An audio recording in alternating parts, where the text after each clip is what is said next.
I am back by popular demand. I know YouTube misses me so much, so I am back in my kitchen with wet hair to talk about Arabic.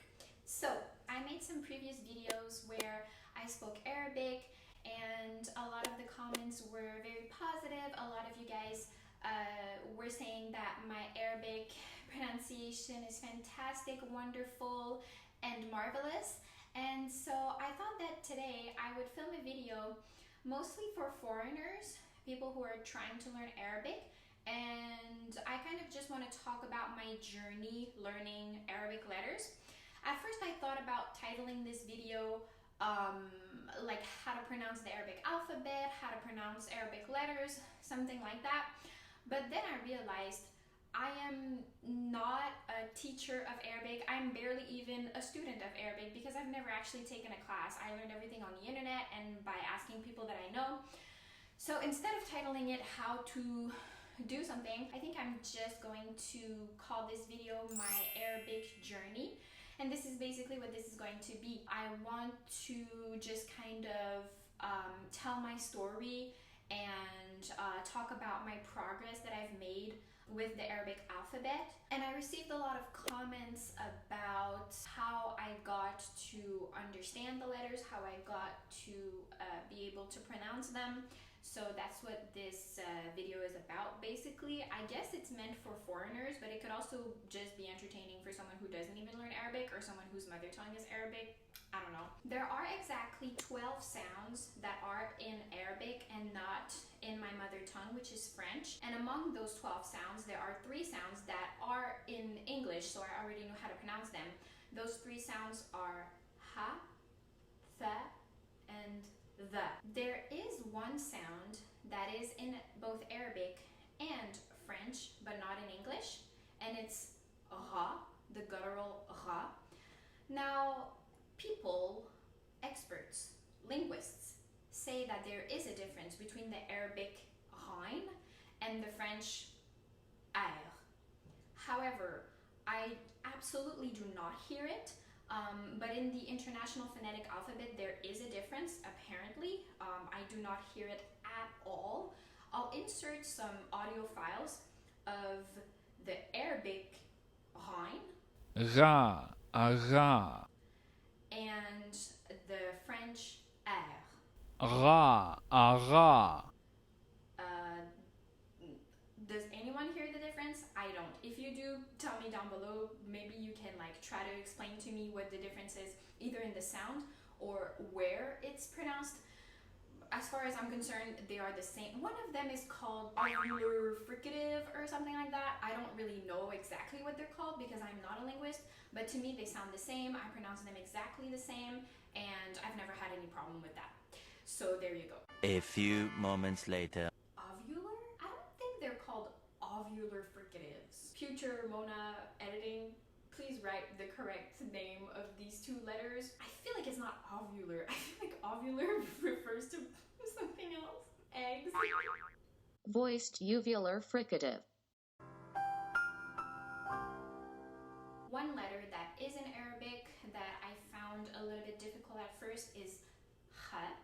It's not that hard to pronounce. It's in a lot of the world's languages, and in certain cases, I think in French we also kind of pronounce it, like the r that I spoke about earlier. Sometimes in certain cases it's kind of pronounced like a kh. So it wasn't that hard for me to pronounce it. Sometimes I would really over-pronounce it, but I've been told that it's better to over-pronounce it than to under-pronounce it, if that makes any sense. In Arabic, it's the transliteration is KH, and in Hebrew it's CH. Like I said, it's in a lot of the world's languages. Maybe it's in your mother tongue, so maybe it won't be that hard. It's the letter Kh.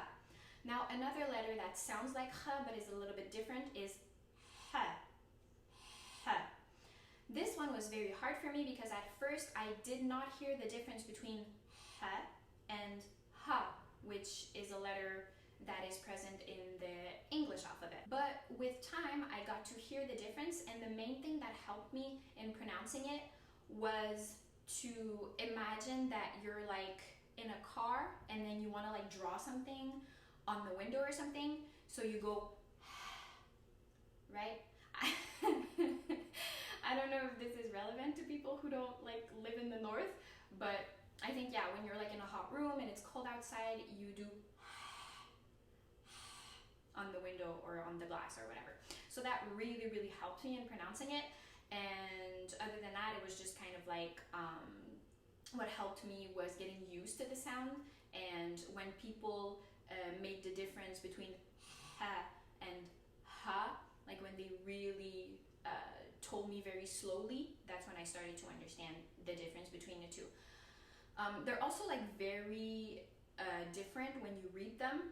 They don't look the same, so that really helped me as well. The next sound that was foreign to me was ra.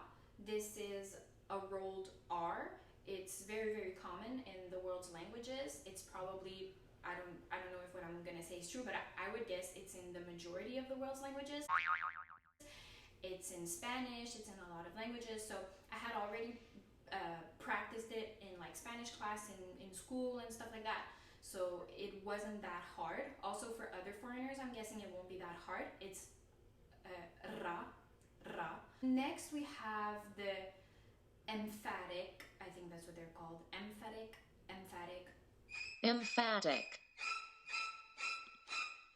Whatever they're called, they are the bane of my existence. I'm talking about, see, I don't even know how to put my tongue before pronouncing them. That's how bad it is. I have to like prep myself. Okay, we have dod, ta, the, and sod. I did not pronounce that last one correctly. I cannot for the life of me even hear the difference between seen and sod. I don't hear it. I think, okay. Can an Arabic person please tell me if I'm pronouncing this correctly? Seen, sod. I think I'm pronouncing it correctly, but I think it's just because I changed the vowel after. That's what I do. I change the vowel after, like I make a more like open vowel for seen and then a more closed vowel for sod, and people think that I pronounce the consonant differently. I don't know. So far, that's how I've gotten away with it. So if it works, it works. And I cannot for the life of me hear the difference between the and the. I don't know. This is not something that my mouth can do as of now. Whenever I see this, which is the or something like that, I just pronouncing it. I just pronounce it as del. This is like I said, this is not a tutorial, this is a journey. Okay. And next up on Mona's Arabic journey, we have Ain. Now this sound was the hardest for me, and I'm guessing it's the hardest for most foreigners to pronounce. At first, I did not hear a difference between this letter and the letter A, like the letter A. I would hear al and just hear a. I didn't hear the difference. I would hear azuz and think it was azuz. I would hear abi and think it was abi. This was my French brain just thinking. Now I hear it. I think I hear it all the time. I think I don't ever confuse it with an A or a vowel anymore. And one thing that really helped me was watching videos from Learn Arabic with Maha. She's a teacher here on YouTube. She is absolutely amazing. I love her personality. The way she teaches is very, very, very clear. And she has hundreds of videos, but she has one video about how to pronounce Ain, and it really helps me. And one of the tips that she gives is to choke yourself. And at the time I was like, oh my god, I have to choke myself to speak this language. What is this? Oh my god. But now I'm very proud of the way that I pronounce it. Maybe it's not perfect, but it's really, I've come so far. This is amazing progress for me, so I'm really happy. Another tip that helped me was someone told me, or I read it somewhere, that the letter Ain is between an A and an R.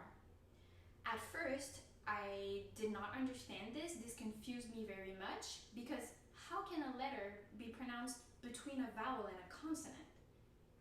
It made absolutely no sense to me.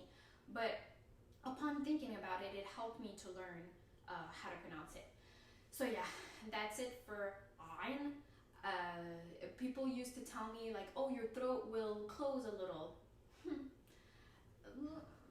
I didn't understand, but now I do. After months and months of study, I am finally able to pronounce ein, ein, and ein, And another letter that can be a little difficult for foreigners is qaf. This is a very beautiful letter. I love pronouncing it. It's somewhere between a k sound and a g sound. It's like a calf, but very guttural, further down the throat. So it's qaf. It's not calf, it's qaf. I think this one is fun to pronounce.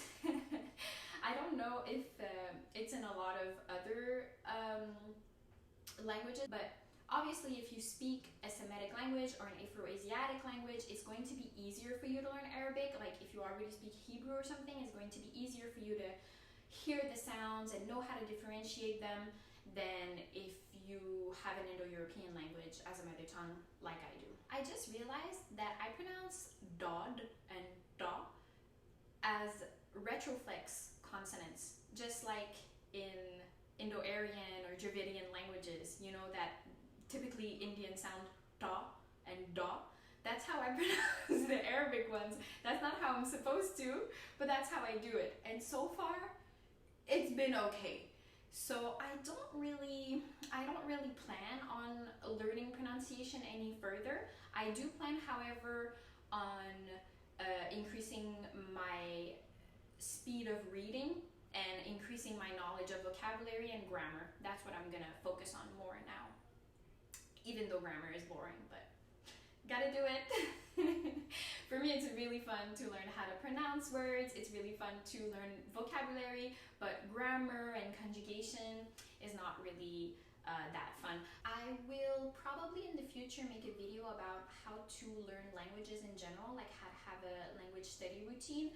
But if I had to give tips on how to learn Arabic specifically, if you take an Arabic class as a foreigner, I think the first thing that they teach you is the alphabet, which in my opinion doesn't really make sense. I don't know if every class is like that, but I've seen some curriculum that are like that. And in my opinion, you should learn sentences by heart. First of all, you should hear the language a lot, like a lot. You should watch videos every single day in the language, hear songs, hear podcasts, things like that. You have to get used to the sound of the language. That's number one step. Number two step would be to learn sentences by heart. Learn how to say ahlan wa sahlan, learn how to say assalamu alaikum, learn how to say names of countries and things like that, names of colors. Try to pronounce the sound that are hard to pronounce and have the romanization in your head before you go with the real Arabic letters. At first, it's okay to depend on transliteration, but after a while, I think it's important to transition over to the real Arabic letters. I would also advise to watch YouTube videos. I mentioned Learn Arabic with Maha previously. She is absolutely amazing. I also recently found the channel of another girl. She lives in Qatar. I think she's American. Her name is Emily. She's like my inspiration. She's my number 2 crush on YouTube after Learn Arabic with Maha. They're both amazing. I will list Maha's channel as well as some other videos that were helpful to me in the description box. Oh, one thing that really helped me was to listen to some videos in the slowed mode. I don't know if that's what it's called, but on YouTube you can click on like the parameters of a video and you can slow it down. That really helped me. For example, in my last video, I spoke Arabic. I recited the Lord's Prayer in Arabic. In order to learn it, I didn't watch some tutorial. I just listened to Jesus over and over again as he was saying it. And at first I had to slow the video down in order to be able to keep up with it. And then after a while I could just put it on normal speed. Maybe in a couple of months I'll make a video about Arabic calligraphy and how I learned to write. I think that would be interesting. Let me know if you guys would be down for that. Let me know if you have any other video ideas. I'll be super happy to make them. And yeah, stay tuned on my channel. I have some more videos coming soon. I hope you guys liked this one. I hope I did not embarrass myself. I hope I didn't embarrass myself by mispronouncing words or letters. If I did, it doesn't matter. It's all part of the learning process. And that's the main thing when you learn a language, honestly, it's to stay humble and to keep going at it, even if you realize like, oh my God, I don't even know how to count from 1 to 3. This is so hard. Well, with time, it really becomes easier. That's what I've learned. And the fact that it's hard, it should be fun. It's kind of like doing a sport or like doing art. If it's not hard, if there's no like place for progress, then there's no fun in it. And it's really rewarding to see your progress with time. And that's kind of like why I started making videos again, is because I kind of want to hold myself accountable, and I want to kind of share my progress with you guys. So yeah, let me know if you have any video ideas, and I'll see you next time. Bye bye. Thank you so much for watching. I don't know if this is interesting to anyone, but I will recite the alphabet for 2 reasons. First of all, so foreigners can copy me, and second of all, so that Arabic speakers can correct me. So here we go. Alif, ba, ta, tha, jim, ha, kha, dal, val, ra, zay, sin, shin, thad, dad, ta, dha, ain, ghain, fa, qaf, kaf, lam, mim, nun,